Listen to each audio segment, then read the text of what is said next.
तो ये है धनबाद, जो झारखंड जैसे ऐतिहासिक राज्य का एक महत्वपूर्ण जिला है। ये क्षेत्र अपने कोयला खदानों, औद्योगिक विकास और ऐतिहासिक विरासत के लिए पूरे झारखंड में जाना जाता है।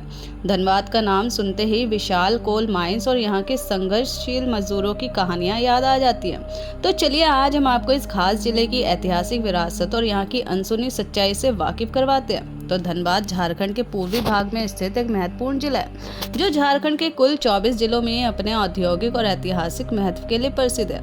ये जिला पश्चिम बंगाल की सीमा से सटा हुआ है और बोकारो, गिरिडीह और जामताड़ा जैसे जिलों से अपनी सीमाएं साझा करता है। अगर आपको झारखंड की सड़कों पर चलते हुए ज्यादातर JA10 नंबर प्लेट वाली गाड़ियां देखने को मिल जाएं, तो समझ लीजिएगा कि आप झारखंड के कोयला नगरी और औद्योगिक राजधानी धनबाद में दाखिल हो चुके हैं। ये झारखंड का वह जिला है जो भारी संख्या में अपने कोयला खदानों, रेलवे नेटवर्क और यहाँ की सुंदर लड़कियों के लिए प्रसिद्ध है। यहाँ की सबसे खास बात ये है कि ये इलाका औद्योगिक दृष्टि से अत्यंत महत्वपूर्ण माना जाता है। धनबाद का संबंध भारत की ऊर्जा जरूरतों से भी जोड़ा जाता है और यही कारण है कि ये जिला झारखंड के नक्शे पर एक अहम स्थान रखता है। इतिहास में अगर झांके तो धनबाद का विकास ब्रिटिश शासन काल में कोयला खनन के कारण हुआ था। कहा जाता है कि यहाँ की धरती के नीचे कोयले का इतना भंडार है कि इसे भारत की कोयला राजधानी कहा जाता है। झारखंड का यह जिला ऊर्जा उत्पादन का एक बड़ा केंद्र बन गया। एक समय था जब धनबाद को केवल खदानों और मजदूरों का क्षेत्र माना जाता था, क्योंकि यहाँ की जिंदगी खतरनाक खदानों में सिमटी हुई थी। यहाँ के कई इलाके प्रदूषण और अव्यवस्था से जूझ रहे थे, लेकिन आज ये जिला बदलाव की राह पर है। आज के समय में धनबाद बहुत ही तेज गति से विकास कर रहा है और आने वाले वर्षों में ये झारखंड का सबसे आधुनिक जिला बनने की राह पर है। यहाँ कई महत्वपूर्ण प्रोजेक्ट्स पर कार्य किया जा रहा है, जिनमें रेल नेटवर्क, शहरी विकास और शिक्षा से जुड़े प्रोजेक्ट शामिल है। अगर धनबाद जिले की बात हो रही है और हम यहाँ के खान पान की चर्चा न करें तो ऐसा हो नहीं सकता। तो चलिए आज हम आपको धनबाद का स्वाद चखाते हैं। धनबाद के सबसे ज्यादा प्रसिद्ध व्यंजनों में यहाँ का लोकल लिट्टी चोखा, ठेरी खुरमी और धुसका बड़ा शामिल है, जो यहाँ के स्वाद की पहचान है। वहीं अगर आप धनबाद और यहाँ के हडिया और महुआ का स्वाद न ले तो आपकी यात्रा अधूरी रह जाएगी। और आइए अब हम जान लेते हैं धनबाद जिले के न्यूमेरिकल डाटा के बारे में।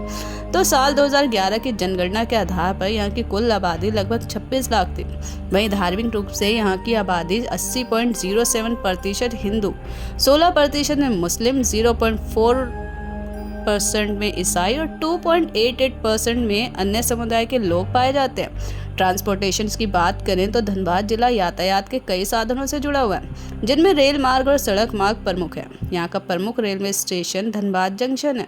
ये पूर्व मध्य रेलवे के अंतर्गत आता है और दिल्ली, कोलकाता, रांची और पटना जैसे प्रमुख शहरों से सीधे कनेक्टिविटी रखता है। इसके अलावा यहाँ से नेशनल हाईवे संख्या 18 यानी NH18 होकर गुजरता है, तो इस जिले को झारखंड और बंगाल के प्रमुख शहरों से जोड़ता है। और आइए दोस्तों, अब आखिर में जान लेते हैं धनबाद के कुछ महत्वपूर्ण पर्यटन स्थलों के बारे में। तो हमारी लिस्ट में 1 नंबर पर है शक्ति मंदिर।